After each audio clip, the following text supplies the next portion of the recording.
নমস্কার, আমি তনিশ্র অধিকারী, একজন physiotherapist, yoga therapist and yoga trainer. Yoga for health in বেঙ্গলিতে আপনাদের সবাইকে স্বাগত। আজকের বিষয় হচ্ছে কাশি। কাশি হলে কতগুলো ঘরোয়া উপায় বলে দেব, যার সাহায্যে আপনারা এই সমস্যার সমাধান করে ফেলবেন খুবই সহজে। 1 নম্বর উপায় হচ্ছে বাসক পাতার রস বার করে গরম করে যদি মধুর সঙ্গে মিশিয়ে খাওয়া যায় দিনে 2 বার করে, তাহলে কাশির সমস্যা চলে যাবে খুবই সহজে। 2 নম্বর উপায় হচ্ছে তুলসী পাতার রস বার করে মধুর সঙ্গে গরম করে মিশিয়ে যদি খাওয়া যায় তাহলে কাশির সমস্যা চলে যাবে খুবই সহজে। 3 নম্বর উপায় হচ্ছে বাসক পাতা, তুলসী, মঞ্জুরি একসঙ্গে জলে ফুটিয়ে সেটাকে অল্প জল করে নিয়ে যদি চায়ের মতন দুবেলা খাওয়া যায় তাহলে কাশির সমস্যা চলে যাবে খুবই সহজে।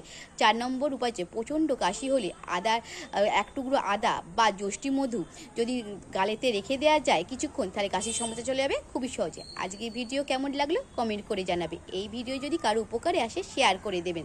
ধন্যবাদ।